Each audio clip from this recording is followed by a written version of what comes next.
कसम एक साइल आ गया घर में, मेरे गौसे आजम की उम्र 5 साल की है। कितने साल की उम्र है? 5 साल की उम्र है। 5 साल के बच्चों को आज शऊर नहीं होता है, 5 साल के बच्चों को आज अक्ल नहीं होता है, 5 साल के बच्चों को आज जो है बात करने की तमीज नहीं होती है। लेकिन दरवाजे पे साइल आया है, दरवाजे पे मांगने वाला फकीर आया है, दरवाजे में अल्लाह के नाम से वो मांग रहा है। कैसे ही उसने मांगा, पहले सलाम किया, खुदा की कसम अंदर से जवाब आता है वालेकुमुस्सलाम, अल्लाहु अकबर। फिर जवाब आता है वालेकुमुस्सलाम। एक बात बताएं, सलाम एक बार किया जाता है तो जवाब एक बार दिया जाता है, लेकिन साइल एक बार सलाम कर रहा है, लेकिन बगदाद का दूल्हा है, जीलान का वो बच्चा है, अब्दुल कादिर जीलानी जिसका नाम है, मीरे मीरा पीरे पीरा सैयदे लाशानी महबूबे सुभानी किंदीले नूरानी हजरत मुहियुद्दीन अब्दुल कादिर जीलानी है। बचपना का आलम है, 5 साल की उम्र है। साइल ने सलाम एक बार किया है, बच्चे ने 2 बार जवाब दिया है। साइल ने पूछा, बेटा मैंने सलाम एक बार किया है, तुमको एक बार जवाब देना है, लेकिन तुम 2 बार मेरे सलाम का जवाब दे रहे हो। एक बार मैंने सलाम किया है, तुम 2 बार जवाब दे रहे हो, क्या मतलब है? बच्चे ने कहा, हुजूर बात इतनी सी है, आज से 5 साल पहले आप इसी गली से गुजर रहे थे, मैं मेरी माँ के पेट में था, आपने सलाम किया था, लेकिन मैं उस वक्त भी जवाब दे सकता था, लेकिन मैंने जवाब नहीं दिया था। आज सुनिए, जो आपने आज सलाम किया है उसका जवाब आज दे रहा हूं, और 5 साल पहले जो आपने सलाम किया था, मैं माँ के पेट में था, उस सलाम का जवाब अभी दे रहा। जोर से बोले सुभान अल्लाह। मेरे भाई, उस बड़े पीर की आप महफिल सजा रहे हैं, अब्दुल कादिर जीलानी की महफिल सजा रहे हैं, गौसे आजम की महफिल सजा रहे हैं, और हर आदमी नहीं सजा सकता है। अल्हम्दुलिल्लाह, मैं 2 शेर पढ़ता हूँ, उसके बाद फिर अपनी गुफ्तगू करता हूँ। सरकार आला हजरत फरमाते हैं, असीमुल बरकत फरमाते हैं, मुजद्दिदुद्दीन मिल्लत फरमाते हैं, अशाह इमाम अहमद रजा खान फरमाते हैं, अच्छे रजा फरमाते हैं, प्यारे रजा फरमाते हैं, मीठे रजा फरमाते हैं, सुन्नियों के रजा फरमाते हैं। इमाम अहमद रजा जब कलम हाथ में लेते हैं तो सरकारे गौसे आजम की शान में लिखते हैं, वाह क्या मर्तबा ऐ गौस है भाला तेरा, वाह क्या मर्तबा ऐ गौस है भाला तेरा, ऊंचे ऊंचों के सरों से कदम आला तेरा, और सर वाला क्या कोई जाने ये है कैसा तेरा, औलिया मलते हैं आंखें वो है तलवा तेरा, और क्या नबे जिसमें हिमायत का हो बंजा तेरा, शेर को खतरे में लाता नहीं कुत्ता तेरा।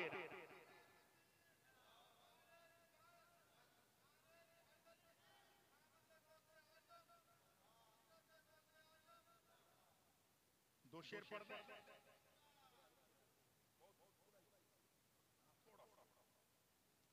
नहीं शायद 2 शेर सुन लीजिए। गौसुल वरा की महफिल जो भी सजा रहे हैं, सुभान अल्लाह कहिए, सुभान अल्लाह कहेंगे सवाब मिलेगा। गौसुल वरा की महफिल जो भी सजा रहे हैं, गौसुल वरा की महफिल जो भी सजा रहे हैं, सोया हुआ मुकद्दर, सोया हुआ मुकद्दर अपना बना रहे हैं, गौसुल वरा की महफिल जो भी सजा रहे हैं, गौसुल वरा की महफिल जो भी सजा रहे हैं। मेरे गौसे आज़म की शान क्या है? शायर कहता है, बगदाद वाले आका की देखिए करा, बगदाद वाले आका की देखिए करामत, बगदाद वाले आका की देखिए करामत, फरमा के कुंबे ज़ने, फरमा के कुंबे ज़ने मुर्दे जिला रहे हैं बगदाद।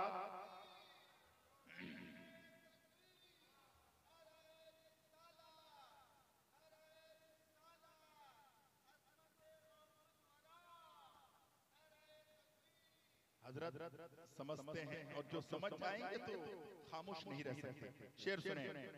फैज़ो करम का बादल छाया हुआ है हर सू, फैज़ो करम का बादल छाया हुआ है हर सू, लगता है गौसे आज़म, लगता है गौसे आज़म तशरीफ ला रहे हैं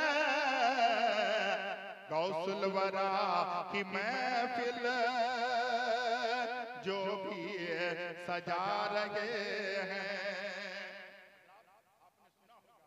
एक के घर में सिर्फ बेटियां पैदा होती हैं और शोहर बड़ा जालिम है, शोहर मारता पीटता है, कहता है अगर तेरे घर में ये आने वाली भी बेटी आ जाए तो तुझे घर से निकाल दिया जाएगा। वो रोते रोते जाती है और मेरे गौसे आजम की बारगाह में पहुंचती है। आपने सुना है उसके घर में जितनी बेटियां थी, खुदा की कसम मेरे गौसे आजम की दुआ ने सारी बेटियों को बेटे में तब्दील कर दिया। बस इस शेर को सुन लीजिए। पीरानी पीर है वो, बहुत अच्छा माइक बजा रहा है, आवाज क्योंकि रोजाना प्रोग्राम में रहना पड़ता है। इश्क है सुने। पीरानी पीर है वो, रोशन ज़मीर है वो, सुभान अल्लाह। पीरानी पीर है वो, रोशन ज़मीर है वो, बेटी को एक नजर में, बेटी को एक नजर में बेटा बना रहे हैं गौसुल वरा की महफिल जो भी सजा रहे हैं। सोया हुआ मुक़द्दर अपना जगा रहे हैं। टाइम ज्यादा होगा तो बोल दीजिएगा, मैं तो अक्सर आता हूँ और अल्हम्दुलिल्लाह मेरे जिस्म में जब तक ये रूह रहेगी, जब तक मेरी सांसें चलेगी, सिद्दीक भाई जब भी आवाज देंगे मंजर नवाज को आप जरूर पाएंगे। इनसे मुझे बड़ी मोहब्बत है, इसलिए नहीं कि ये बहुत अच्छे हैं, इनका अखलाक इतना बुलंद है, इनका किरदार इतना बुलंद है। मेरा रब जानता है मुझे आगरा में आज तकरीर करनी थी, लेकिन मैं आगरा नहीं गया सिर्फ इनकी मोहब्बत में। अल्लाह रसूल मेरा गवाह है, खुदा की कसम मोहब्बत बहुत बड़ी चीज होती है। शेर सुने, सुनिए सिद्दीक भाई। दुनिया भी उनकी रोशन, शेर में पूरी तशरीह अगर किया जाए तो हजरत की 2 घंटे की तकरीर होगी।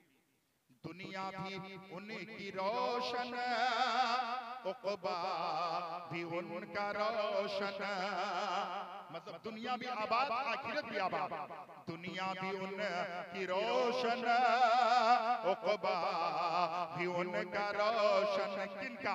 जो बस में औलिया की, जो बस मौलिया की महफिल सजा रहे हैं। दुनिया से जाने वाले तेरी याद आ रही है गौसुल वरा की महफिल जो भी सजा रहे हैं। मेरे गौसे आज़म शेर सुने। तुम देखते हो जिनको रेतों से खेलते हैं, तुम देखते हो जिनको रेतों से खेलते हैं, दरअसल वो ज़मीं पर, दरअसल वो ज़मीं पर जन्नत बना रहे हैं, गौसुल वरा की महफिल जो भी सजा रहे हैं, सोया हुआ मुक़द्दर अपना जगा रहे। कलाम लंबा है लेकिन आखिरी शेर सुनिए। आपने सुना है 12 साल की डूबी हुई कश्ती को बारातियों के साथ, दुल्हन के साथ, दूल्हे के साथ मेरे गौसे आज़म तेराते हैं। शेर सुनिए। वो 12 साल डूबी बारातियों की कश्ती है, वो 12 साल डूबी बारातियों की कश्ती है, सरकार गौसे आज़म, सरकार गौसे आज़म देखो तेरा रहे हैं, गौसुल वरा की महफिल जो भी सजा रहे हैं, सोया हुआ मुक़द्दर अपना जगा रहे हैं। हज़रात मोहतरम, आप बेचैन बेकरार ना हो, परेशान ना हो कि बहुत लंबा वक्त तक ये प्रोग्राम चलेगा, तकरीर चलेगी। हम जिस मकसद के लिए ये प्रोग्राम मेरे सिद्दीक भाई ने रखा था, वो प्रोग्राम, वो मकसद कामयाब हो चुका है। इन्होंने रसूल पाक के मेहमानों को दावत की, इन्होंने बच्चों को, बूढ़ों को, जवानों की दावत की, और अपने बड़े पीर के नाम पर उन्होंने जो है तबर्रुक का इंतजाम किया, खाने का इंतजाम किया, खिचड़ा का एहतमाम किया, मेरे गौसे आज़म के नाम पर लोगों को खिला दिया। अल्लाह रब्बुल इज्जत की बारगाह में दुआ है, मौला हर साल इन्हें तौफीक दे, और हर साल की 11वीं तारीख को इसी तरीके से सरकारे गौसे आज़म की महफिल सजाते रहे। अल्हम्दुलिल्लाह आज बात निकली है, कुरान करीम में फरमाता है, या अय्युहल्लज़ीना आमनुत्तकुल्लाह व कुनू मास्सादिकीन, ऐ ईमान वालो अल्लाह से डरो और सच्चों के साथ हो जाओ। सच्चे कहाँ मिलेंगे? गली कूचों में नहीं मिलते। सच्चे कहाँ मिलेंगे? नुक्कड़ और जो है रास्ते पे नहीं मिलते। अगर सच्चे को देखना है तो खुदा की कसम बड़े पीर की बारगाह में आ जाओ, जिसकी माँ सच्ची है, जिसका बाप सच्चा है, जिसका दादा सच्चा है, जिसका नाना सच्चा है, जिसका पूरा घराना सच्चा है, जिसका पूरा कबीला सच्चा है, जिसका पूरा खानदान सच्चा है, जो बेटा हसन और हुसैन का हो, उसकी जात और उसके शान का आलम क्या। मेरे भाई गौसे आज़म पीराने पीर हैं, रोशन ज़मीर हैं, अब्दुल कादिर जीलानी हैं। आप बड़े मजे से सुनने की कोशिश कीजिएगा। गौसे आज़म रज़ियल्लाहु ताला अन्हो जब पैदा होते हैं तो गौसे आज़म की शान क्या है? गौसे आज़म जब जमीन पे चलते हैं, गौसे आज़म की शान क्या है? गौसे आज़म जब मदरसे में जाते हैं, गौसे आज़म की शान क्या है? गौसे आज़म वहां से निकल करके जो है पहाड़ के सफर करते हैं, उसका हाल क्या है? मदियन के जो सहराओं में, जंगल में जाकर के खुदा की इबादत करते हैं। लोग कहते हैं ऐसे ही बड़ा हो जाता है। गौसे आज़म कितने दिन भूखे रहे हैं, गौसे आज़म कितने दिन प्यासे रहे हैं, गौसे आज़म रब की बारगाह में कितनी इबादत किए हैं। एक बात बताइए, एक दिन अगर हम ईशा की वजू कर लेते हैं तो फजर तक आज तक हम ऐसा नहीं हुआ है कि वजू की जो है ईशा की वजू से फजर की नमाज पढ़े। लेकिन मेरे गौसे आज़म ईशा की वजू बनाते हैं, वहदतुल असरार उठाएंगे, आपको पता चलेगा ईशा की वजू बनाते हैं और ईशा की वजू से फजर की नमाज 40 साल तक पढ़ा करते हैं। अल्लाहु अकबर। मेरी कौम के दयालु मुसलमानों, गौसे आज़म ईशा की वजू से 40 साल तक फजर की नमाज पढ़ते हैं। तो अगर आदमी को ऊँघ आती है, आदमी को नींद आती है तो वजू टूट जाएगी। लेकिन आप देखें मेरे गौसे आज़म 40 साल तक नहीं सोए। तभी तो शायर कहता है, मिटा दो अपनी हस्ती को अगर कुछ मर्तबा चाहो, ये दाना खान में मिलकर गुले गुलजार होता है। आप जानते हैं गौसे आज़म की शान क्या है? मैंने अशआर आला हज़रत की पढ़ी है, मैंने पढ़ा था, वाह क्या मर्तबा है गौस है बाला तेरा, ऊंचे ऊंचों के सरों से है कदम आला तेरा। सरकारे गौसे आज़म का कदम औलियाए कामिलीन के सरों के ऊपर। मेरे भाई कितनी बड़ी शान मेरे गौसे आजम की है, कितना बड़ा मर्तबा मेरे गौसे आजम की है। आप समझते हैं गौसे आजम का रुतबा सिर्फ इंसानों के लिए ऐसा है? नहीं, मेरे गौसे आजम की शान देखें। एक बात सुनिए, एक शख्स है, बगदाद की धरती है, गौसे आजम की बारगाह में आते हैं, नाम है अबू सईद अब्दुल्ला। नाम क्या है? अबू सईद अब्दुल्ला। वो आता है और आकर अर्ज करता है, बड़े पीर गौसे आजम दस्तगीर पीराने पीर, एक बहुत मुसीबत आ गई है। उसकी बेटी कपड़ा सूखने के लिए 17 साल की थी, वो ऊपर गई, लकड़ी का मकान 2 मंजिला था, ऊपर गई कपड़ा सूखने डालने के लिए, वहीं से बेटी गुम हो गई, गायब हो गई। बड़ा परेशान हुआ, सोचा अगर मैं किसी को बताता हूँ बात हलक से निकलेगी, फलक तक पहुंच जाएगी। दुनिया के लोग मजाक उड़ाने में बहुत आगे रहते हैं, लेकिन परेशान था। दिल ने कहा किसी और से क्यों पूछें, जब पीराने पीर मौजूद हैं, बड़े पीर मौजूद हैं, गौसे आजम मौजूद हैं, अल्लाह के प्यारे महबूब मौजूद हैं, उन्हीं से पूछ लिया जाए। अब्दुल कादिर जिलानी की बारगाह में आए, मेरे बड़े पीर की बारगाह में आए, पीरे पीरा की बारगाह में आए, मीरे मीरा की बारगाह में आए, शाहे जिला की बारगाह में आए, कुतुबे रब्बानी के बारगाह में आए, गौसे समदानी की बारगाह में आए, रोशने दिल रोशनी की बारगाह में आए। जब मेरे मुस्तफा जाने रहमत के बेटे की बारगाह में आए तो अबू सईद अब्दुल्ला ने कहा, हुजूर मैं एक काम से आया हूँ। मेरे गौसे आजम ने फरमाया, बेटा बताओ क्या बात है? उसने कहा, हुजूर मेरी बेटी 17 साला है, मेरी बेटी आज कपड़ा सूखने के लिए शाम के टाइम 4 बजे ऊपर गई थी, लेकिन मेरी बेटी ऊपर से नीचे नहीं उतरी है, मेरी बेटी वहां से नीचे नहीं आई है, मेरी बेटी जो है गुम हो गई है। सरकार बड़ा परेशान हो, सरकार किसी से क्या कहता, इसलिए आपकी बारगाह में आया हूँ। मेरे गौसे आजम रज़ियल्लाहु ताला अन्हु ने फरमाया, अच्छा तेरी बेटी वहां से गायब है? हाँ, तेरी बेटी को जिन्नात उठा ले गया, तेरी बेटी को जिन्नात लेकर गया है। हुजूर जिन्नात को लेकर चला गया है, वापसी की सूरत क्या है?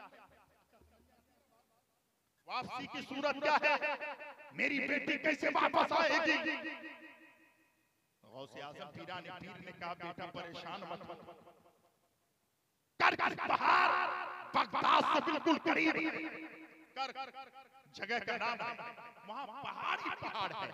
एक पहाड़ खत्म, दूसरा शुरू, दूसरा खत्म, तीसरा शुरू, तीसरा खत्म, चौथा शुरू, चौथा पहाड़ खत्म, पांचवा शुरू, इसी तरीके से पहाड़ों का सिलसिला है। मेरे गौसे आजम ने फरमाया, अबू सईद अब्दुल्ला चला जाओ उस पहाड़ कर में। कहा कर पहाड़ में जा, 5वें पहाड़ में जाकर के एक लकीर खींचना। क्या करना? एक लकीर खींचना, एक दायरा बनाना और ये कहना, बिस्मिल्लाह अला नियते अब्दुल कादिर, कह दो सुभान। बिस्मिल्लाह अला नियते अब्दुल कादिर, मैं अल्लाह तबारक व तआला के फजल से, अब्दुल कादिर की नियत से मैं यहाँ पर बैठ रहा हूँ।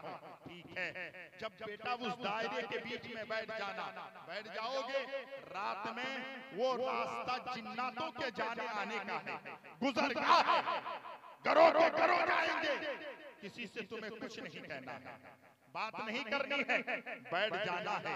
जब रात का आखिरी पहर आएगा तो जिन्नात का बादशाह गुजरेगा, वो तुमसे पूछेगा, जब पूछेगा सवाल तो जवाब दे देना। ठीक है, अबू सईद अब्दुल्ला गए, जाने के बाद कर 5वें पहाड़ में जाकर के बिस्मिल्लाह अला नियति अब्दुल कादिर कह करके दायरा बनाया, बीच में बैठ गए। जिन्नात आते रहे, जाते रहे, रात का आखिरी पहर आया, जिन्नात का बादशाह घोड़े पे सवार होकर लश्कर सिपे सालार को लेकर जाने लगा। देखा एक शख्स बैठा हुआ है, अल्लाह अकबर। बादशाह जो जिन्नात का था उसने कहा, ऐ शख्स तू यहाँ क्यों बैठा है? तुम्हें मालूम नहीं है ये जिन्नातों के गुजरगाह है, जिन्नातों के आने जाने का रास्ता है, तू हमारे रास्ते पे आकर क्यों बैठा है? तू यहाँ क्यों आया है? तो अबू सईद अब्दुल्ला ने कहा, मैं आया नहीं हूँ, मैं भेजा गया हूँ, सुभान अल्लाह, मैं आया नहीं हूँ, मैं भेजा गया हूँ, मैं खुद आके नहीं बैठा हूँ, मुझे गौसे आजम ने बिठाया, ने बिठाया। इतना सुनना था, जिन्नात का जो बादशाह था, सरदार था, घोड़े से उतर गया और सामने अदब कह करके बाजू में बैठ गया, करीब में बैठ गया और कहा कि आपको गौसे आजम ने भेजा है? कहा मुझे गौसे आजम ने भेजा है। जिन्नात का बादशाह अदब से हाथ बांध कर बैठ गया और कहने लगा कि गौसे आजम ने तुम्हें भेजा है, बड़े पीर ने भेजा है, तो क्यों भेजा है, क्या बात है? तब उसने कहा मेरी एक बेटी 17 साला उम्र थी, मेरी बेटी छत के ऊपर कपड़ा सूखने के लिए डालने गई, मेरी बेटी वहीं से गुम है। गौसे आजम ने बताया है किसी जिन्नात ने मेरी बेटी को उठा के लेके गया है। इतना सुनना था, जिन्नात के बादशाह चलान में आए, कहा किसकी इतनी हिम्मत कि गौसे आजम के शहर से गौसे आजम के मानने वाले की बेटी को उठा के ले गया है। अपने जो उनके सिपे सालार थे, कहा तलाशो कौन जिन्नात उठा के लेके गया है, जिन्नात की ताकत कितनी है, आसिफ बिन बरकिया से पूछिए। अल्हम्दुलिल्लाह बहुत ज्यादा ताकत अल्लाह ने जिन्नात को दी है, लेकिन मेरे गौसे आजम की शान देखें, मेरे गौसे आजम का रुतबा और मकाम देखें, मेरे गौसे आजम के मकाम बुलंदी देखें। अल्लाहु अकबर, कुर्बान जाओ मुसलमानों। जिन्नात के बादशाह ने ऐलान किया जल्दी जाओ, और किसने गौसे आजम के करीब के बच्ची को उठा के लेके गया है उसे वापस लाओ। अल्लाहु अकबर, जिन्नात फैल गए और चीन के जंगल से उसकी बेटी को और एक जिन्नात को पकड़ कर लेकर के आ गई। जिन्नात के बादशाह के सामने, जिन्नात के बादशाह के सामने लाया। जैसे ही लाया, जिन्नात के बादशाह ने कहा ये बेटी आपकी है? हुजूर हाँ ये बेटी मेरी है। उन्होंने अबू सईद अब्दुल्ला को उसकी बेटी दे दिया। देने के बाद फरमाया कि आप जानते हैं गौसे आजम का मकाम क्या है, गौसे आजम का रुतबा क्या है, गौसे आजम की बुलंदी क्या है? अबू सईद अब्दुल्ला ने कहा आप लोग गौसे आजम को इतना मानते हैं? कहने वाले ने कहा, जिन्नात के सरदार ने कहा आप ये क्या कह रहे हैं, हम गौसे आजम को इतना मानते हैं? गौसे आजम की शान तो वो है, गौसे आजम का मकाम तो वो है, दुनिया के एक कोने में हम जिन्नात रहे और गौसे आजम दुनिया के दूसरे कोने पे रहे, अगर निगाह एक कदम उठा दे तो हम चलकर राहत हो जाए।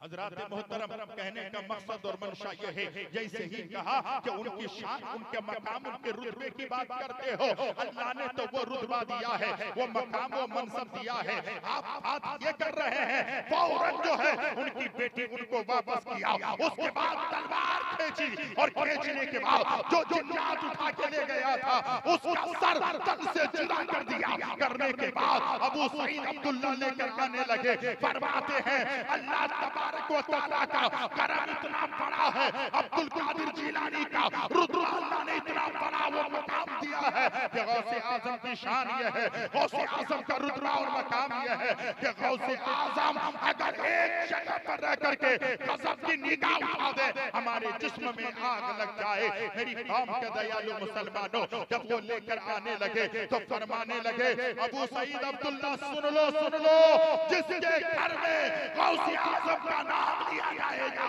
मेरे खानदान का कोई जिन्नात उसके घर में नहीं, जिंदगी में कोई जिन्नात उसके घर में नहीं आ सकता जिसके घर में गौसे आजम का नाम लिया जाता है। गौसे आजम की महफिलें सजाई जाती है। लोगों, मैं आपको समझाना चाहता हूँ सीरत गौसे आजम क्या है, शान गौसे आजम क्या है, मकाम गौसे आजम क्या है।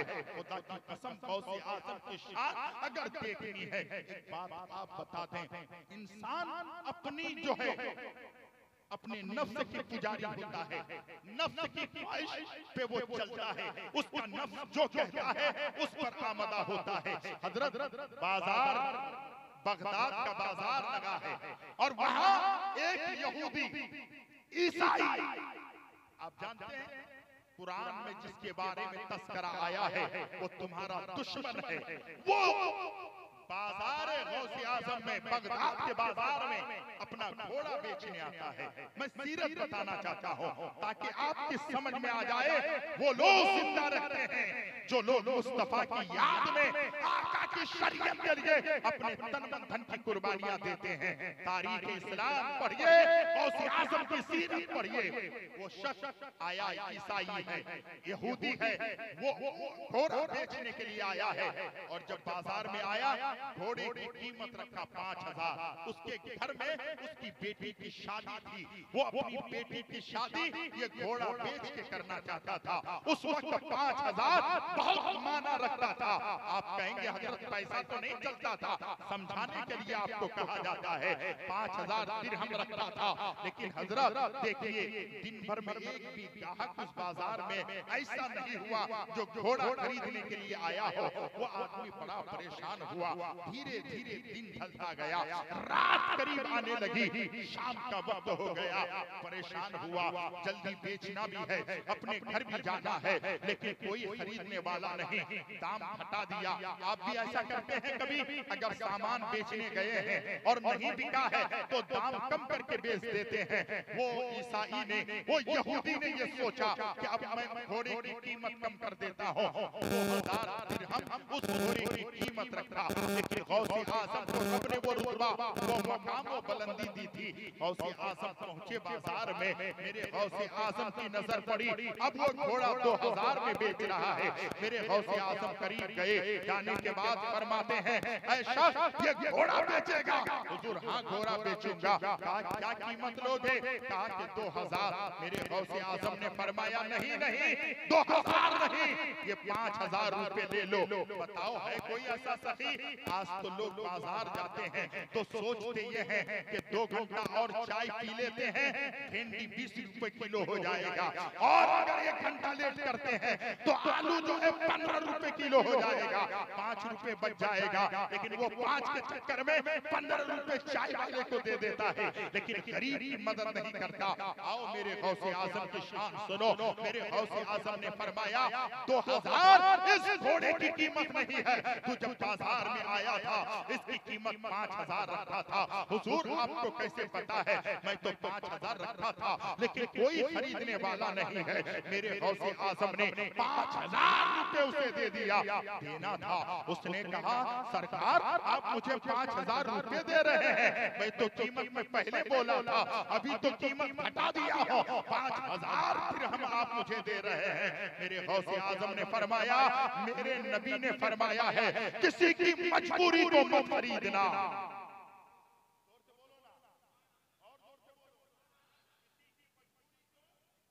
सामान खरीदना, रुपए, कपड़ा खरीदना, सब्जी खरीदना, कोई भी सामान खरीदना, लेकिन बेचने वाले की मजबूरी कभी मत खरीदना।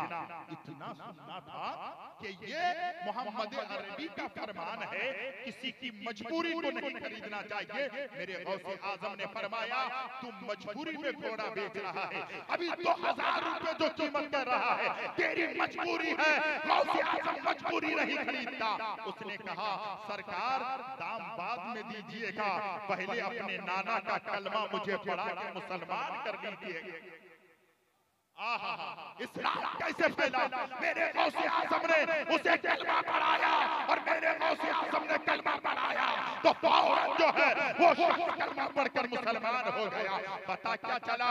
जब इंसान दूसरे की मजबूरी नहीं खरीदता है तो वो अपने दीन को चेंज करता है, धर्म को चेंज करता है, मजहब को चेंज करता है और कलमा पढ़कर मुसलमान हो जाता है, इस्लाम कबूल कर लेता है। मेरी कौम के दयालु मुसलमानों, आप आगे निकल चली है और आप थोड़ी देर और बैठ जाएं, 2-4 मिनट बर्दाश्त कर लें, फिर जिंदगी सलामत रहेगी। तो फिर कभी ना कभी आपके सामने मेरी गुफ्तगू होगी। सरकारे गौसे आजम, खुदा की कसम कितना बड़ा रुतबा है, कितना बड़ा मकाम है, कितना बड़ा मनसब और बुलंदी है सरकारे गौसे आजम की। सरकारे गौसे आजम की बारगाह में एक लौटा वाले बाबा रहा करते थे। क्या नाम है उसका?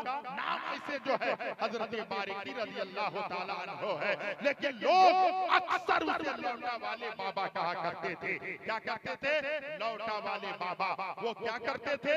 गौसे आज़म की बारगाह में जो भी मेहमान आते थे उस कुएं से पानी निकाल कर वज़ू के लिए देते थे और हर आने वाले को पानी पिलाया करते थे। वो मुरीद जो थे बहुत खास थे और उनका नाम लौटा वाले बाबा। वो क्या करते? जो भी लोग बगदाद पहुंचते, बगदाद के कुएं से पानी निकाल कर लोगों को वजू के लिए देते और वो पानी पिलाते। अल्लाह अकबर, कुर्बान जाओ मुसलमानों। 1 साल, 2 साल, 5 साल, 10 साल, 20 साल तक वो काम अंजाम देते रहे, पानी पिलाते रहे, पानी पिलाते रहे। तारीख में आया है कि एक दिन उनके दिल में यह ख्याल पैदा हुआ कि अब मैं बगदाद से निकलूं और निकलकर खाने काबा जाऊं, आबे ज़मज़म के कुएं से पानी निकालूं और अल्लाह के मेहमानों को पिलाता। तमन्ना हुई 20 साल के बाद। वो सोचे आने वाला आता है, 1 घंटा 2 घंटा रहता है, दिल की दुनिया बदल जाती है। मैं 20 साल से हूं, मेरा कुछ भी नहीं हुआ है, कहां मैं निकल जाऊंगा। सरकार गौसे आज़म की बारगाह में पहुंचे। कहा सरकार, कहा क्या हुआ? कहा सरकार, मैं मक्का जाना चाहता हूं, मैं मदीना जाना चाहता हूं, मैं खाने काबा देखना चाहता हूं, मैं मीना मुस्तफा देखना चाहता हूं, सफा मरवा का सई करना चाहता हूं, गुंबदे खजरा देखना चाहता हूं, जन्नतुल बकी का नजारा करना चाहता हूं। मेरे गौसे आज़म ने फरमाया जाना चाहते हो, ठीक है जाओ। अब वो लौटा वाले बाबा हजरत बारिकी रहमतुल्लाह अलैह निकले और निकल करके जंगल में पहुंचे। रास्ते में तो देखा कि वहां पहुंचे तो एक शख्स उन्हें मिला। होता है ना, यहाँ से आप कलिया तक जा रहे हैं, रास्ते में एक आदमी मिल गया हो, एक आदमी और मिल गए। जब मिले तो उसने पूछा भाई कहाँ जाओगे? इसने कहा मैं मक्का जा रहा हूँ। सुभान अल्लाह। उसने कहा तुम कहाँ जाओगे? उसने कहा अल्हम्दुलिल्लाह मैं भी मक्का जाऊंगा। हजरत तवज्जो, ये भी मक्का जाएंगे, वो भी मक्का जाएंगे। लौटा वाले बाबा हजरत बारिकी रहमतुल्लाह अलैह कहा कि मैं भी मक्का जा रहा हूँ। उसने कहा मैं भी मक्का जा रहा हूँ। बड़ी अच्छी बात है, दोनों आदमी साथ में चलते हैं। चले चले चलते रहे। शाम का वक्त हुआ, ये सोचा ये कैसा आदमी है, ना पानी के बारे में पूछता है, ना खाना खाता है। रात हो गई तो हजरत बारिकी रहमतुल्लाह अलैह ने फरमाया, लौटा वाले बाबा ने कहा कि भाई मुझे तो भूख लगी है। उसने कहा दोनों के पास सामान नहीं है, खाने पीने का सामान नहीं है। कहा मुझे भूख लगी है। तो उसने कहा भूख लगी है? कहा भूख लगी है, एक काम करो जाओ हाथ धो के आओ, हाथ धो के आओ और फिर बैठ जाओ। बैठ गए, हाथ धो के आए, बैठे। जैसे ही बैठे इन्होंने दुआ की। खुदा की कसम आसमान से एक खाने का तश्त उतरा, आसमान से खाने का एक तश्त उतरा, जमीन पे आ गया। का शौक से खाया। दोनों ने मिलकर खाया। खाने के बाद फिर सफर शुरू कर दिए, मक्का जाने लगे। फिर रात गुजर गई, दिन आया, दिन गुजर गया, शाम का वक्त हुआ। तो फिर हजरत बारिकी ने कहा भाई मुझे तो भूख लगी है, तुम तो खाने पीने की बात नहीं करते। उसने कहा खाना खाना है? कहा जाओ हाथ धो के आओ। हाथ धोने के लिए गए, जब आए दुआ की, फिर आसमान से एक खाने का तश्त आ गया। फिर दोनों ने मिलकर खाया। तीसरे दिन भी ऐसे ही हुआ। अब चौथे दिन हजरत बारिकी रहमतुल्लाह अलैह भी है और वो शख्स भी है। कहा भाई भूख लगी है। कहा एक काम करो हाथ धो के आओ। आज जो है दोनों हाथ धो के आए। तब उसने कहा एक बात सुनो, 3 दिन से मैं खाना मंगाता हूँ, 3 दिन से मैं दुआ करता हूँ, खाना अल्लाह हमको दे देता है। आज बारी मेरी नहीं, आज बारी तेरी। आज मेरी बारी नहीं खाना मंगाने की, आज बारी तेरी है, आज तू खाना मंगा। हजरत बारिकी जो गौसे आज़म के कुएं से 20 साल तक लोगों को वजू का पानी दिया और पीने का पानी पिलाया। जब उससे कहा बारीकी से कि आज खाना मंगाने की बारी तेरी, तो उसने कहा ठीक है, हाथ धो के आइए, बैठे। अब ये दिल दिल में सोचने लगा, या अल्लाह क्या कहूँ, ये तो अल्लाह का प्यारा बंदा है, मकबूल बंदा है, खाना मंगाया आ गया, मैं कैसे क्या कहूँ। लेकिन हाथ उठाए, हाथ उठाने के बाद दुआ की, और जब दिल से दुआ की तो आज क्या हुआ, एक खाने का कष्ट नहीं आया, बल्कि दो दो खाने का कष्ट आ गया। जोर से बोलो सुभान अल्लाह। दो दो खाने का कष्ट जमीन पे आ गया। जब दो खाने का कष्ट आया उसे ताज्जुब हुआ, मैं 3 दिन से खाना मंगाता हूँ, 1 प्लेट खाना आता है, लेकिन आज इसने खाना मंगाया तो 2 प्लेट खाना आया है। खाना खाने के बाद उसने पूछा, भाई तुमने कौन सी दुआ की थी जो आज खाना डबल आ गया है। अल्लाह अकबर, मैं तो 3 दिन से खाना मंगाता हूँ। उन्होंने कहा, पहले आप बताइए कि आप क्या कहते थे जो अल्लाह खाना आसमान से भेज देता था। आप ये बताइए, आप कौन सी दुआ करते थे और दुआ में क्या कहते थे। उसने कहा, सुनना चाहते हो कि मैं क्या कहता था। कहा मैं ये कहता था कि ऐ परवरदिगार आलम, गौसे आजम के दरबार में वो लौटा वाले बाबा जो बारिकी बाबा हैं, 20 साल से आने जाने वाले को वजू का पानी देता है और पीने का पानी पिलाता है। ऐ मौला, गौसे आजम के दरबार के उस भिखारी और उस मुरीद के वसीले से खाना दे दे।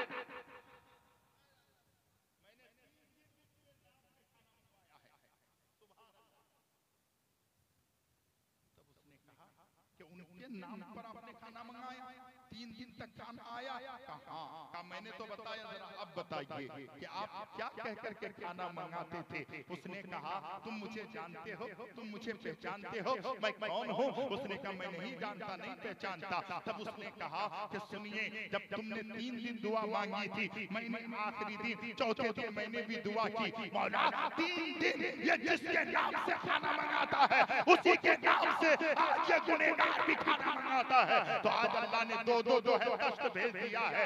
तुम जानते हो मैं कौन हूँ। उसने कहा, नहीं। कहा, खुदा की कसम, गौसे आजम के दरबार में रहने वाला साहिल और भिखारी, पानी भर भर के वजू के लिए पानी देने वाला, पानी पिलाने वाला लौटा सा बाबा कोई और नहीं, हजरत बारिकी कोई और नहीं, वो हजरत बारिकी माही, वो कोई और नहीं, वो गुनहगार नहीं हो। तब उसने कहा कि मेरे भाई, आज मुझे समझ में आई, मैं तो समझ रहा था गौसे आजम की बारगाह में 20 साल से हो, मुझे कौन जानता है, मुझे कौन पहचानता है, मेरी औकात क्या है, मेरी पेशाब क्या है। लेकिन आज मुझे एहसास हो गया है कि मैं गौसे आजम के दरबार में रहा, गौसे आजम ने मेरे मुकद्दर को इतना चमकाया है, इतना ऊंचा कर दिया है कि जमीन वाले भी जानते हैं, आसमान वाले भी मुझे पहचानते। मेरे भाई, कहने का मकसद और मंशा ये है कि गौसे आजम के दरबार में वजू का पानी देने वाला अगर इतना बड़ा मोतबर है, अगर पानी पिलाने वाला, वजू का पानी देने वाला अगर इतना ऊंचा शान रखने वाला है, तो सच बताइए, जो पीरों के पीर हैं, रोशन ज़मीर है, अब्दुल कादिर जीलानी है, जिनके बारे में खुदा की कसम तारीख में आया है, कदमी आज ही रकबतिन अला कुल्लिल वली अल्लाह, गौसे आजम के कदम तमाम वलियों के सर पे है, गर्दन पर। उस गौसे आजम का रुतबा क्या होगा, उसका मकाम क्या होगा, उसकी बुलंदी क्या होगी। इसलिए एक बार दरूद पाक सुना दीजिए, अल्लाहुम्मा सल्ली अला सय्यदिना। ये गरीबी सब बेस है, चल के देखो कब्र में सबका बिस्तर एक है। अल्लाहुम्मा सल्ले अला सय्यदना मौलाना मुहम्मद वअला आले सय्यदना मौलाना मुहम्मद सल्लल्लाहु तआला अलैहि वसल्लम। आप जानते हैं, जब गौसे आजम रज़ी अल्लाह ताला अन्हु अपने घर से पढ़ने के लिए निकले, उम्र कितनी थी? पहले तो उधर पढ़े थे, लेकिन जब बगदाद आने लगे 18 साल की उम्र थी। कितने साल? लेकिन माँ ने क्या कहा था? माँ ने सिर्फ ये कहा, बेटा अब्दुल कादिर झूठ मत बोल। सुभान अल्लाह। आपने सुना? गौसे आजम ने सच कहा तो 40 डाको जो थे, डाको के सरदार भी राहे रास्ते पे आ गया, और साथ में वो उन 40 डाको जो साथ में थे, अल्लाह ने उन्हें भी हिदायत दी, वो भी राहे रास्ते सच बोलना। आज की माँ, आज का बाप सच बोलने की तलकीन नहीं करता। आप जानते हैं, एक बच्चा अगर मदरसे में आए और बच्चे को एक बार कह दिया जाए, कह दे कि निकाल दो, वो आएगा? उस टाइम खुदा की कसम दारुल निजामिया जो बगदाद शरीफ के अंदर, जिसमें मेरे गौसे आजम ने तालीम हासिल की, 18 साल की उम्र से 25 साल की उम्र तक, आप जानते हैं उस टाइम जो वहां के सबसे बड़े आलिम थे, हम्माद बिन नब्बा, क्या नाम था? हम्माद बिन नब्बा। जब गौसे आजम का बचपना, समझिए उस टाइम 18 साल की उम्र बचपना समझा जाता था। गौसे आजम आए और सारे बच्चे पढ़ने बैठे हैं, पीछे बैठ गए। उस्ताद की निगाह पर कहा, इसे निकाल दो, बाहर निकालो, यहाँ से निकाल दो उसको। बच्चे लोग आए, पकड़े, निकाल कर बाहर कर दिए। गौसे आजम रज़ी अल्लाह ताला अन्हु अब्दुल कादिर जिलानी थोड़ी देर के बाद फिर आ गए, आकर फिर दरसगाह में बैठे। हम्माद बिन अब्बाद ने फिर कहा, इसे निकालो, बाहर कर दो। फिर निकाल कर बाहर कर दिया।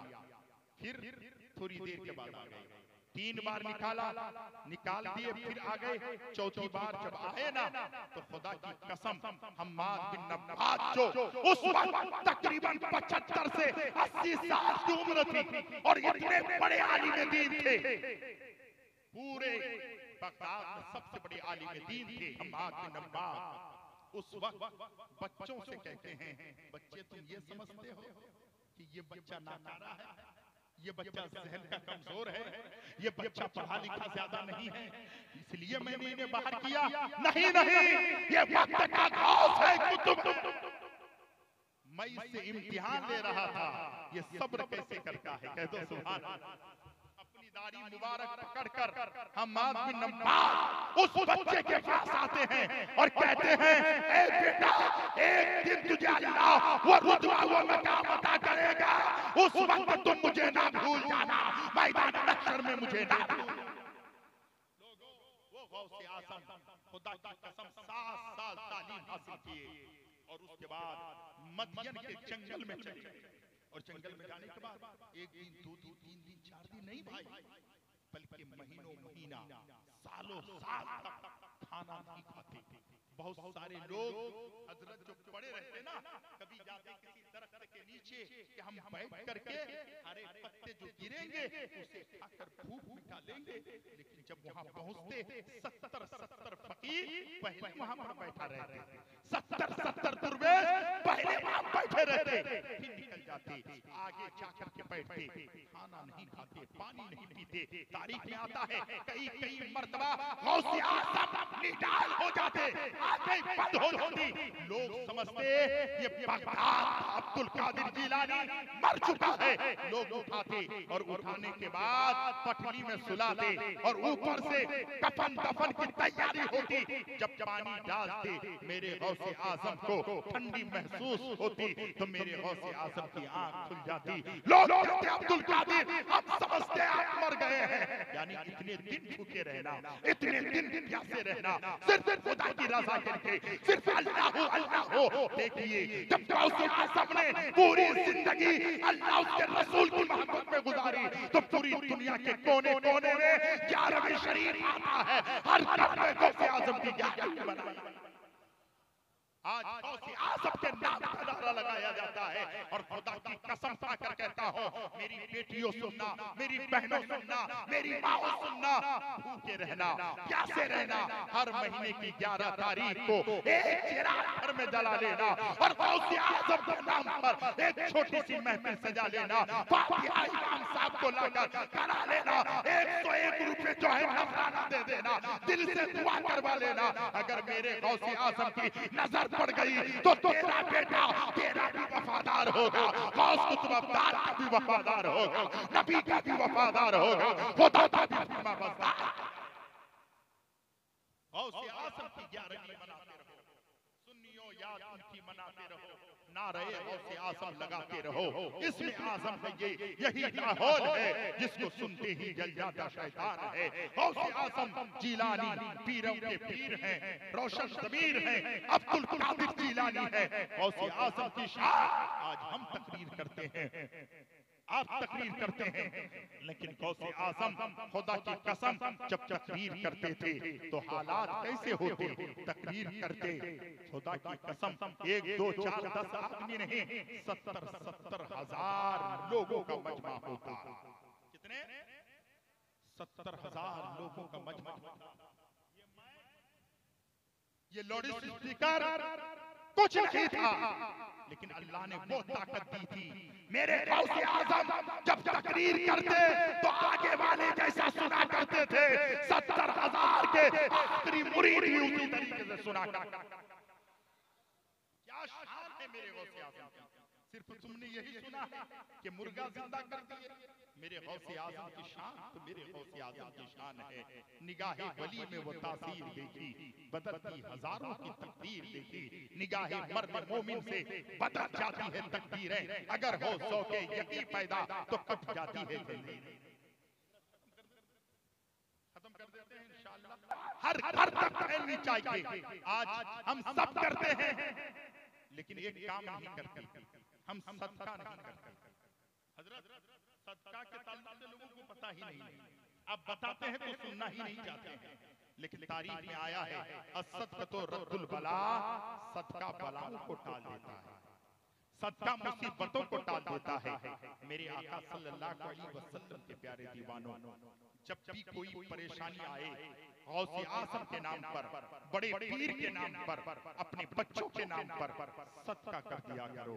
जब सदका करोगे तो ये सदका तुम्हें दुनिया में भी जो है नजात देगी, मुसीबतों से बचाएगी, और ये सदका फिर दुनिया और आखिरत में भलाई की तरफ तुम्हें जो है गामज़न कर देगी। अल्लाह के प्यारे नबी सल्लल्लाहु अलैहि वसल्लम के प्यारे सहाबी बैठे थे, बहुत गरीब थे। बड़े गौर से सुनिएगा, बस गुफ्तगू खत्म करता हूँ। वो प्यारे सहाबी थे, मेरे आका ने बुलाया, अब बुलाकर कहा, मेरे प्यारे सहाबी बता तेरी कैफियत क्या है, तेरे हाल क्या है। आका तो जानते थे, आका तो जानते थे कि फरियाद उम्मती जो करे हाले ज़ार में, मुमकिन नहीं कि खैर बशर को खबर ना हो, पुल से उतार राह गुजर को खबर ना हो, जिब्रील पर बिछाए तो पर को खबर ना हो, और कांटा मेरे जिगर से गमे रोज़गार का यूं खींच लीजिए कि जिगर को खबर ना हो, उतार राह गुजर को खबर ना हो, जिब्रील पर बिछाए तो पर को खबर ना हो। आपने सुना है, मेरे आका ने बुलाया, मेरे मुस्तफा ने बुलाया, मेरे नबी करीम ने बुलाया, कहा तेरे हालात कैसे हैं। तो उस सहाबी रसूल ने कहा, या नबी अल्लाह क्या पूछते हैं, या रसूल अल्लाह, जब गुर्बत किसी के आंगन में आती है, जब गुर्बत किसी के घर पे आती है, तो उसके घर के करीब वाले साथ छोड़ देते हैं, रिश्तेदार साथ छोड़ देते हैं, अमीर लोग साथ छोड़ देते हैं। आका यही हालत है, यही कैफियत है। आका मुझ बेबस को कौन देखता है। जवान सहाबी थे, मेरे आका ने फरमाया, मेरे सहाबी तू रोने की जरूरत नहीं है, वो बात कर रहा है, आंखों में आंसू है। अभी बात ही कर रहे थे, उतने में बुलबुले सिदरा आ गए, जिब्रील अमी आ गए, फरिश्तों के सरदार आ गए, आकर मेरे नबी के कान के पास आकर के कुछ कहा। कहना ये था, ए आका आप जिस गुलाम से बात कर रहे हैं, जिस गुलाम से बात करते हैं, ए मेरे आका कल जोहर के वक्त इसका इंतकाल हो जाएगा, कल जोहर के वक्त ये इंतकाल कर जाएंगे, ये मर जाएंगे। और से सुनिएगा, इससे जरूर चलिएगा, इसको खाक पे डालिएगा। खुदा की कसम, आका सल्लल्लाहु अलैहि वसल्लम के प्यारे दीवानों, जैसे ही मेरे आका को जिब्रील अमी ने सुनाया, फरिश्तों के इमाम ने सुनाया, जिस सहाबी से बात करते हैं, जिस गुलाम से आप बात करते हैं, कल जोहर के वक्त वो इंतकाल हो जाएगा। अल्लाह अकबर। वो अपनी हाल-ए-ज़ार पेश कर रहे थे, आंखों में आंसू था। जब नबी ने सुना ये कल इंतकाल हो जाएंगे, आका भी सुन रहे थे, गुलाम भी रो रहा था, आका भी रो रहे थे, दोनों रोने लगे। मेरे मुस्तफा जाने रहमत का करीमाना हाल साल ऐसा हुआ। मेरे आका ने फरमाया गुलाम बता तेरी कोई तमन्ना है जो बड़ी हसरत है वो बता दे, जो बड़ी तमन्ना है वो बता दे, जो बड़ी चाहत है वो बता दे। तब वो कहता है आका मेरी तमन्ना पूछ रहे हैं तो मेरी दो तमन्ना है, मेरी दो आरज़ू है, मेरी दो ख्वाहिश है। हुजूर तवज्जो चाहूंगा, मेरी दो ख्वाहिश है। कहा वो दो ख्वाहिशें क्या है? कहा पहली तमन्ना ये है आका मैं जवान हूँ, मैं जवान हूँ, मेरी शादी नहीं हुई है, मैं चाहता हूँ कि मेरा निकाह कर दिया जाए, मेरी शादी हो जाए या नबी अल्लाह। पहली तमन्ना यह है। और दूसरी तमन्ना यह है आका मैं जिंदगी में कभी मीठी चीज नहीं खाया, मीठा कभी खाने को नसीब नहीं हुआ। आका आज मेरी तमन्ना है कि मीठा खाने के लिए आज मेरी तमन्ना है, ये तमन्ना भी पूरी कर दी जाए। आका देख रहे हैं मेरे गुलाम की दो चाहत है और आका जानते हैं कि कल जोहर तक ये इंतकाल हो जाएगा, लेकिन तमन्ना कैसी है कि मेरी निकाह कर दी जाए, मेरी शादी कर दी जाए, मुझे मीठी चीज खिला दी जाए। आका सल्लल्लाहु अलैहि वसल्लम ने सहाबा किराम को बुलाया, कहा फलाना सहाबी अबू बकर उमर उस्मान एक काम करो। कहा क्या करें? कहा जाओ बाजार कपड़ा खरीद के लाओ। कहा तुमने कोई लड़की देखी है? कहा या नबी अल्लाह मेरे चचा के घर में एक लड़की है जो खूबसूरत भी है, खूबसूरत भी है, अच्छी है। आका अगर वो निकाह में आए तो बहुत अच्छी बात है। आका ने फरमाया इस सहाबी के चचा को बुला के लाओ। बुला के लाया गया। आका ने फरमाया तेरी बेटी का रिश्ता मुस्तफा जाने रहमत भेज रहा है। मेरे आका ने फरमाया तेरी बेटी को दुल्हन बनाओ, मैंने दूल्हा देखा है, ये नौजवान सहाबी है, इसके साथ तेरी बेटी का निकाह किया जाएगा। सहाबी नबी का फरमान सुना, दौड़ कर गया, बीवी से कहा बीवी तैयारी करो, मेरी बेटी को दुल्हन बनाओ। नबी ने पैगाम भेजा है, आज जो है नबी ने कहा है कि मेरी बेटी को दुल्हन बनाया जाए। किसी सहाबी से कहा कि तुम जो है कपड़ा लाओ, किसी से कहा तुम मकान तैयार करो, किसी से कहा कि तुम खाना तैयार करो। अल्लाहु अकबर। मस्जिद नबवी के पास लाया, निकाह पढ़ा दिया गया। आका जानते हैं कल इंतकाल हो जाएगा, जोहर के वक्त इंतकाल हो जाएगा। निकाह पढ़ा देने के बाद जिसके घर को तैयार किया गया था उसके घर में दुल्हा दुल्हन को भेज दिया गया। लेकिन कुछ लोगों ने जो खाना तैयार किया था, गरीब सहाबी था, उसके घर में खाना भी भेज दिया। वो खाना लेकर के उसके घर में पहुंचाए। दूल्हा दुल्हन घर में है, खाना घर में है। एक साइल आता है, आने के बाद दरवाजा खटखटाता है। कहा कौन है? कहा 3 दिन का भूखा हो, 3 दिन का प्यासा हो, 3 दिन से कुछ नहीं खाया है, खुदा के वास्ते हमें कुछ दे दीजिए। तो दूल्हा ने हाथ उठाया रब की बारगाह में, मौला तेरा शुक्र है कि आज मेरी दोनों हसरत पूरी हो गई है। मदीने वाले ने दोनों हसरत पूरी कर दी है, मेरी निकाह भी करा दी है, मेरी शादी भी हो गई है। और मेरे जो है अल्लाह रब्बुल इज्जत के प्यारे नबी ने मेरी दूसरी तमन्ना मिठाई क्या था वो भी मुझे खिला दिया है। जब साइल आया है, बीवी से मशवरा किया, बीवी भी नेक थी। कहा मेरे शोहर घर में जो खाना आज लाकर लोगों ने दिया है, आज पहली रात है, ये खाना उसे दे दिया जाए। लाए और साइल को खाना दे दिया। कुरान मेरा फरमाता है वअम्मा साइला फला तनहर वअम्मा बिनिअमति रब्बिका फहद्दिस। जब भी कोई साइल तेरे घर में आए उसे न छिड़कना, उसे धक्के मत मारना, खुदा के नाम पे मांग रहा है उस साइल की मुरादों को पूरी कर देना। अल्लाहु अकबर। वो खाना खुद नहीं खाए, वो फकीरों को खाना खिला दिया। रात गुजर गई, सुबह का सफेदा फैला। जोहर के वक्त मेरे नबी ने एक सहाबी को बुलाया और कहा सुन मेरे सहाबी, मेरे गुलाम फलाना सहाबी जब कल किसी जिसकी शादी हुई है उस सहाबी के घर का चारों तरफ से मुआयना करना, चारों तरफ से चक्कर लगाना, चारों तरफ से चक्कर लगाना, जोहर से असर तक चक्कर लगाना और देखना जब रोने की आवाज आए तो मेरी बारगाह में आ जाना, आंखों में आंसू बहाने की बारी आए तो मेरी बारगाह में आ जाना। आका जानते थे, जिब्रील ने बताया है कल जोहर तक ये रहेगा, जोहर के बाद इंतकाल कर जाएगा। नबी ने पहरा लगाया, लेकिन जोहर से लेकर असर तक वो साहबी रसूल पहरा देता रहा, पूरे घर का मुहसबा करता रहा, चक्कर लगाता रहा, लेकिन रोने की आवाज नहीं आई। अंदर से आवाज आती है तो हंसने की आवाज आती है, मुस्कुराने वाला चेहरा है, हंसने की आवाज आती है। असर का वक्त हो गया, दौड़ कर मेरे आका की बारगाह में आए, कहने लगे या नबी अल्लाह, फिदा का अभी वो उम्मी मेरे माँ बाप आप पर कुर्बान, या रसूल अल्लाह, जोहर से असर तक मैं चक्कर लगाता रहा, लेकिन रोने की आवाज अंदर से नहीं आई है। आवाज आई है तो हंसने की आवाज आई है। मेरे आका ने हाथ उठा दिए, मेरे आका ने फरमाया, ऐ मेरे परवरदिगार, तेरा फरमान कभी टलता नहीं है, तूने पैगाम भेजा था कल जोहर में इसका इंतकाल हो जाएगा।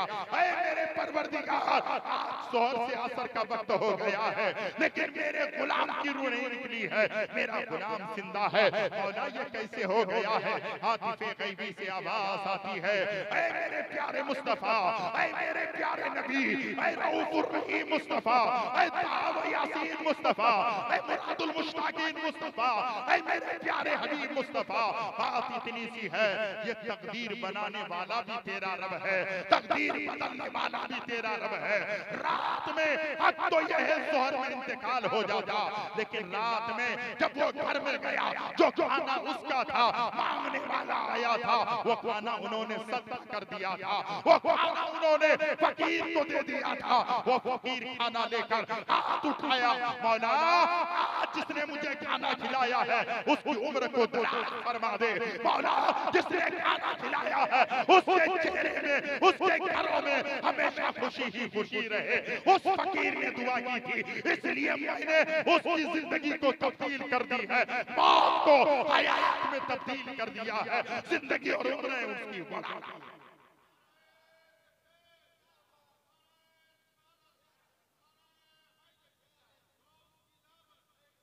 सदका तो रद्दुल बला, सदका बलाओं को उठा देती है, मुसीबतों को टाल देती है। कोई भी फकीर आए उसे अपने घर से मत रखना, जितना हो सके आप दे देना, जितना हो सके। अगर मुमकिन हो तुम्हारे घर में तुम्हारे शोहर हैं, बच्चे हैं, तो उसको खाना भी आप बाहर दे करके खिला सकते हो।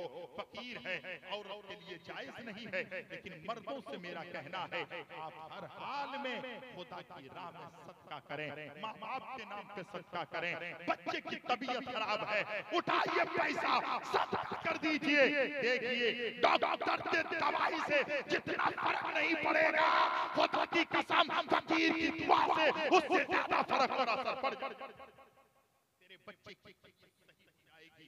इसीलिए मैं आपसे गुजारिश करता हूँ सरकार गौसे आजम की, या रबी हर हाल में तकरीबन आपको भी पता नहीं चला, हमको भी पता नहीं चला, क्यों इस पे हिमायत का हो पंजा तेरा, शेर को खतरे में लाता नहीं कुत्ता तेरा।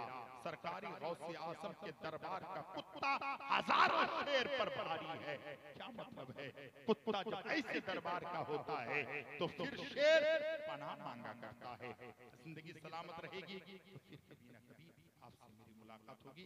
सिद्दीक भाई से गुजारिश करूंगा, आप सबों से गुजारिश करूंगा, हर हाल में गौसे आजम की 11वीं मनाएं भाईजान।